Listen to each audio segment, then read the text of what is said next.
તો જય માતાજી ભાઈ, આજ આયા વાડીએ જતા હતા ને એક ભાઈ આપણો ભાઈ ગાંડીયો ભાઈ ભરવાડ બેઠો હતો.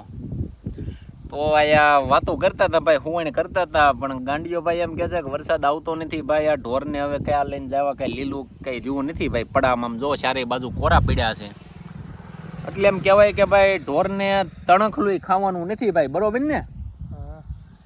તો વાતો કરતા હતા દીકે હવે વરસાદ આવે તો સારું.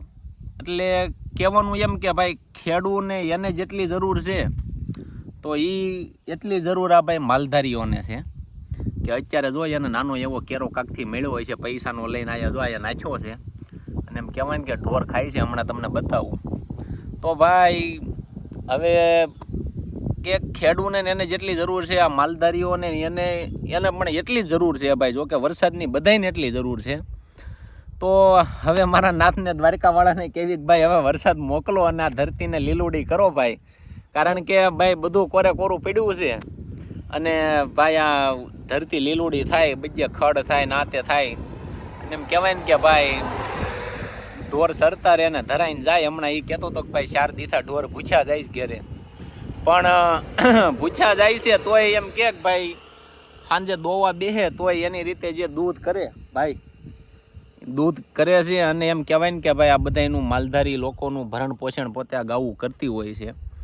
ભૂખી રહેશે છતાંય એને જ ભાઈ માં કહેવાય કે ભાઈ ભૂખી રહેવા છતાંય ત્યાં માલધારીઓનું બધાનું ભરણ પોષણ કરતી હોય છે. ગાંડિયા જો તો ભાઈ આ સિમનો અમારો આતંકવાદી છે હો. આમ તો સિમનો આતંકવાદી છે, પણ આમ પાછો ભાઈ ભોળો માણસ છે. એટલે હું તમને એના ઢોર બતાવું કે ભાઈ જોજો ઢોર રાખે છે. એક પાળિયું જો અહીંયા અમે બેઠા હતા, જોવો ક્યાં બેઠા છે એવી. તો ભાઈ જો આ ઢોર થોડા થોડા ખાય છે.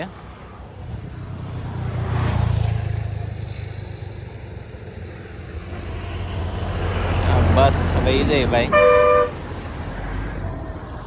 જો તમને નજીકથી બતાવું થોડાક ભાઈ.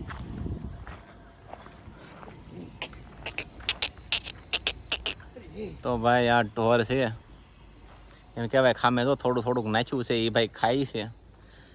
અને આ એક ઝાડવું છે એના સાયે જો બધા ઊભા છે, ને ભાઈ જો આવી ગયો છે. એટલે ભાઈ હવે દ્વારકાધીશને પ્રાર્થના કરવી કે ભાઈ વરસાદ મોકલો મારા બાપને, આ ધરતીને લીલુડી કરો. કારણ કે ભાઈ આ મેઘરાજા વાહે, વરસાદ વાહે, એવા કરોડો એવા જીવો છે કે એ બધા નભે છે. અને એમ કહેવાય ને કે ભાઈ આકાશી રોજી છે, આ ગાવું છે, અમુક જનાવરો એવા છે, ખેડૂત છે. અને ટૂંકમાં પાણીની તો જો કે બધાને જરૂર પડે છે. એટલે કરોડો એવા જીવ કે જે વરસાદથી નભે છે. તો ભાઈ દ્વારકાધીશને પ્રાર્થના કરવી કે જલ્દી વરસાદ આવે, અને એમ કહેવાય કે પાછી આ મલકમાં હરિયાળી થઈ જાય, કાઠિયાવાડમાં હરિયાળી થાય, અને આ ગાવુંને આ માલધારીને એને ભાઈ હામટું દૂધ થાય, ખેડૂને હામટા મોલે જ પાણી થાય, એવી પ્રાર્થના કરવી. તો ભાઈ તો હવે જાજુ તો નથી કેવું, પણ જલ્દી વરસાદ થાય અને એમ કહેવાય કે આ ગાવડિયું બધું ભરપેટ ખાય તો સારું. હાલો ભાઈ, જય માતાજી. હાથ ઊંચો કરી દે ગાંડિયા. હે